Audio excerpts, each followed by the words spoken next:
નમસ્કાર ખેડૂત મિત્રો, સ્વાગત છે તમારું ખેડૂત પરિચય યુટ્યુબ ચેનલમાં। આજે તારીખ 12 જૂન 2024 ને આજની સવારની હવામાન અપડેટની અંદર માહિતી મેળવીએ તો હવામાન વિભાગે કરી 12 થી 16 જૂન વચ્ચે હળવા મધ્યમ વરસાદને લઈને આગાહી। તો ગુજરાતના કયા કયા વિસ્તારની અંદર ગાજવીજ સાથે તોફાની વરસાદ નોંધાશે તેની સંપૂર્ણ માહિતી મેળવીશું, સાથે ચોમાસાની પણ અપડેટ મેળવીશું। ચેનલમાં નવા હોય તો ચેનલને સબસ્ક્રાઇબ કરી નાખજો અને વિડીયોને લાઈક આપીને તમામ ખેડૂત ભાઈને શેર કરી દેજો।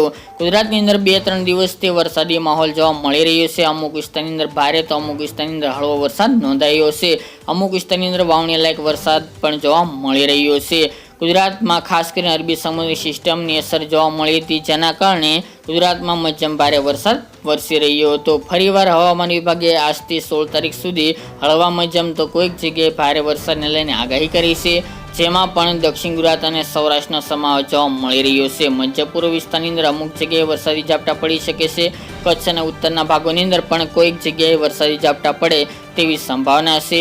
હાલ આ વરસાદી માહોલ છૂટો છવાયો જોવા મળી શકે છે, બાકી સાર્વત્રિક વરસાદની શક્યતા ઓછી જોવા મળી રહી છે।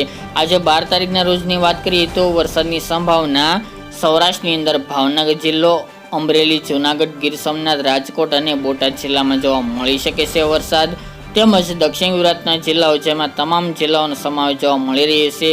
સુરત, ડાંગ, નવસારી, તાપી તેમજ વલસાડ, વાપી, કપરાડા સહિતના ભાગો, બિલીમોરા, વાસંદા, ભરૂચ, અંકલેશ્વર, ડેડિયાપાડા, ઉમરપાડા, રાજપીપળા, નર્મદા, વડોદરા, છોટાઉદેપુર, કવાંટ સહિતના ભાગોની અંદર આજે વરસાદની સંભાવના દેખાઈ રહી છે।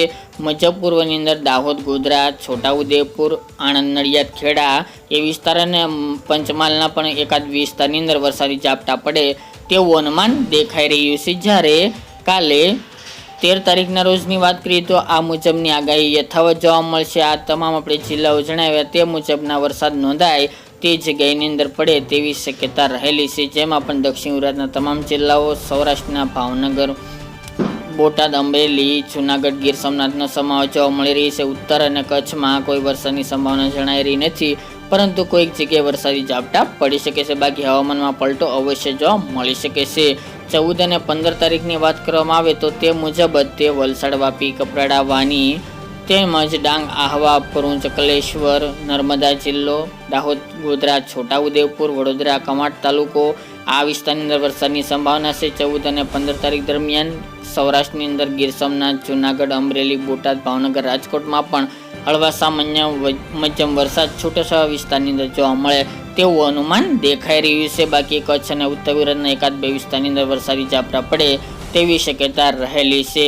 તે ઉપરાંત વાત કરીએ તો ચોમાસાની વિધિવત રીતે એન્ટ્રી એટલે કે આગમન થઈ ચૂકી છે। ગઈકાલના રોજમાં બપોર દરમિયાન આ વર્ષે 4 દિવસ ચોમાસું ગુજરાતની અંદર પ્રવેશ કરી ચૂક્યું છે। હવે ધીરે ધીરે તે ઉત્તર દિશામાં આગળ વધશે અને ગુજરાતના અન્ય વિસ્તારમાં આગળ વધે તેવી સંભાવના છે। આજે વહેલી સવારે સૌરાષ્ટ્રના ભાવનગર, મહુવા, તળાજા, ગીર સોમનાથ, વેરાવળ સહિતના ભાગોની અંદર ચોમાસું એન્ટ્રી કરે તેવી સંભાવના છે અને દક્ષિણ ગુજરાતના નવસારી, વલસાડ, તાપી, વાપી, કપરાડા સહિતના ભાગોની અંદર ગઈકાલના રોજમાં પ્રવેશ થઈ ચૂક્યો છે। હવે આગામી 8 થી 10 દિવસની અંદર ગુજરાતના અન્ય વિસ્તારને પણ કવર કરે ચોમાસું તેવી સંભાવના છે અને મોટાભાગના વિસ્તારો 8 થી 10 દિવસની અંદર સમગ્ર ગુજરાતની અંદર ચોમાસું સક્રિય થઈ જશે।